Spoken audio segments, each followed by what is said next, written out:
শহরে ঘরকন্যার আরেকটি ব্লগে সকলকে জানাই স্বাগতম। কেমন আছেন বন্ধুরা? সকালবেলায় মিষ্টুকে খাইয়ে দিচ্ছি, ও স্কুল যাবে বলে। কারণ ওকে একটু না খাইয়ে দিলে 10টা পর্যন্ত স্কুলে থাকবে, খিদে পাবে, তার সাথে টিফিনও দিয়ে দেওয়া হয়। তাই ওকে খাওয়াতে খাওয়াতেই ব্লগটা শুরু করলাম। আমার ব্লগটা আজকে এখান থেকেই শুরু হচ্ছে।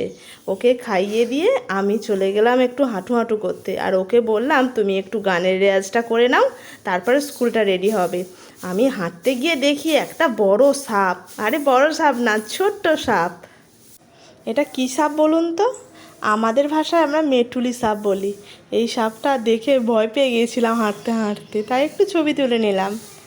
এইদিকে দেখি মিষ্টু রেডি হয়ে গেছে, ওর পাপা স্কুলে দিতে যাচ্ছে, আর ওর বনুকে টাটা করছে। আর বনুও এখন হয়েছে এমন, দিদিভাই স্কুল গেলেই টাটা করতে পেরে গেছে। ও বুঝতে পারে যে দিদিভাই স্কুল চলে গেল।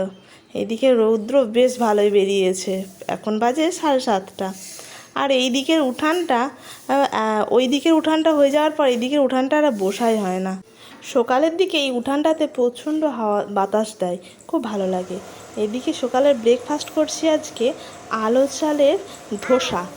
আলো চাল ভিজিয়ে রেখেছিলাম, সেগুলো মিক্সিংয়ে পেস্ট করে ধোসা বানাচ্ছি। আর ধোসাটা এত বড় করেছি আমি, এত সুন্দর হয়েছে, হেভি হয়েছে।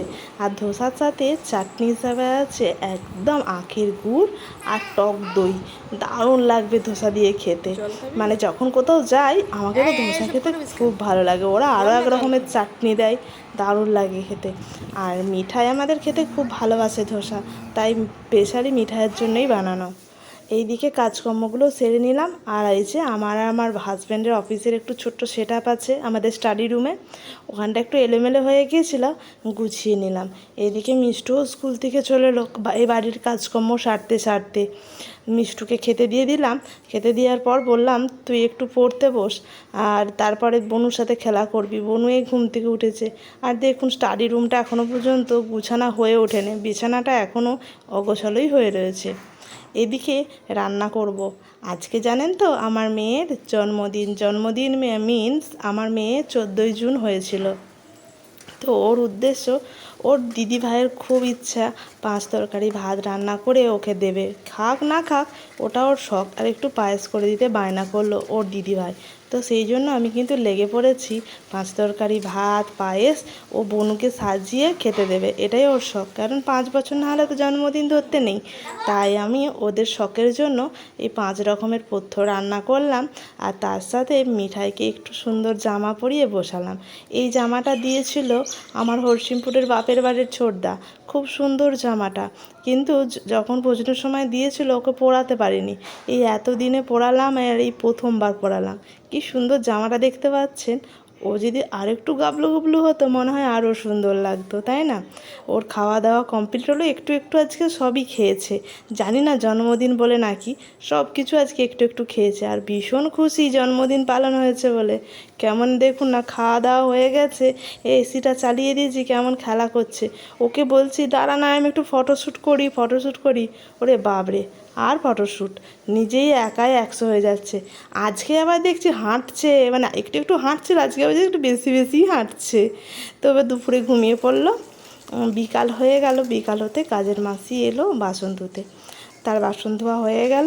আর আমি একটু বিকালের দিকে বেরাই, কারণ একটু হাঁটাহাঁটি করে নিই, বিকালের দিকটা মনও ভালো থাকে। এদিকে এসে দেখছি স্টাডি রুমে বসে আছে আমাদের এক ক্লায়েন্ট, ওর বাপির সাথে গল্প করছে।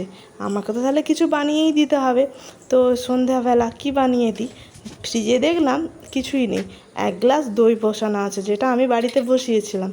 তো মনে মনে হলো যে তাহলে দই দিয়ে একটু লস্যি বানিয়ে দিই। আমারও খুব খিদে পেয়েছে, হেঁটে এসেছি, আর মিষ্টুরও খিদে পেয়েছে, একটু লস্যি খাওয়া যাক। আর গরমটা তো প্রচণ্ড, ফ্রিজ থেকে জল বের করে লস্যিটা বানিয়ে নিলাম। আর লস্যিটা আমি বরাবরই খুব ভালো বানাতে পারি, শুধু লস্যি না, যে কোনো জুসের আইটেম আমি কিন্তু খুব ভালো এবং টেস্টি বানাতে পারি। যারা আমার আত্মীয় স্বজন বা কাছের বন্ধুরা আমার এই ব্লগ দেখবেন, তারা কিন্তু আমার বাড়িতে আসলেই কিন্তু এই রকমেরই ডিমান্ড করবেন। আমি কিন্তু যে কোনো ধরনের জুস লস্যি দারুণ বানাই, দারুণ একদম। ওকে, আর আপনাদের সবার আসার জন্য কিন্তু ইনভাইট রইল। একদম সাধারণ জীবনযাপন করি আমি, ঠিক আছে? যে সবাই আমার বাড়িতে আসতে পারেন, যতটা পারবো আমি আতিথেয়তা করার চেষ্টা করি। এদিকে লস্যিটা তৈরি হতে হতে অনেক গল্পই তো হলো।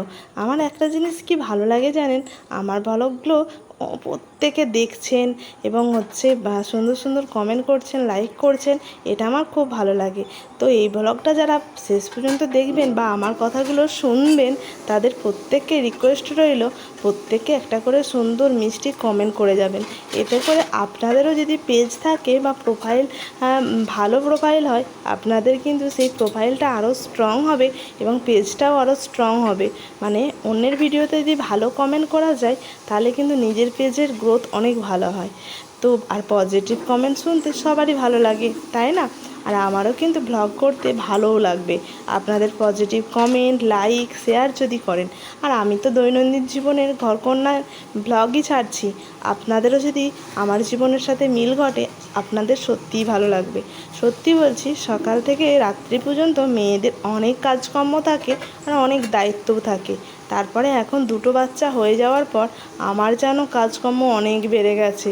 যখন একটা ছিল অতটা মনে হয় চাপ ছিল না। তো লস্যি রেডি হয়ে গেছে, এবার যাবো লস্যিটা দিতে স্টাডি রুমে। আর স্টাডি রুমে গেস্ট বসে আছে, মানে একজন ক্লায়েন্ট এসেছেন, ওর বাপির সাথে কথা বলতে বসে আছেন। ছবিটা ভালো আসলো না। এদিকে রাত্রি হয়ে গেল, রাত্রি হতেই আমি ওদের ডিনার কমপ্লিট করিয়ে দিচ্ছি। আর সকালে বাড়ি রুম গুছিয়ে নিলে কী হয়, সন্ধেবেলা আবার এলোমেলো হয়ে যায়। ছোট ছেলের বাড়ি, এটা হয়েই যায়। আমি কিন্তু মন থেকে চাই ঘর বাড়ি গুছানাই থাক, এবং ওর বাপিও পছন্দ করে। কিন্তু কি করব বলুন, এই দুপুর বিকাল সব সময় বাচ্চারা রুমের ভিতরে রয়েছে, আর এই রুমটাতে এসি বসানো আছে। এই গরমে তো বাচ্চারা বেরোতেই পারছে না, তো কি করা যাবে? তো এখানে একটু এলোমেলো হচ্ছে, এটা তো মেনে নিতেই হবে। দুজনকেই কিন্তু এই গাড়িতে বসিয়েই ডিনারটা করিয়ে দিচ্ছি। তো বন্ধুরা, মা দেখলেন খাইলো, হ্যাঁ দুজনকে খাইয়ে দিলা, এখন আমরা দুজনে খেলছি। তো ব্লগটা এখানেই শেষ করলাম। নতুন কোনো ব্লগে আবার আপনাদের সাথে দেখা হবে। টাটা, সবাই ভালো থাকবেন, সুস্থ থাকবেন।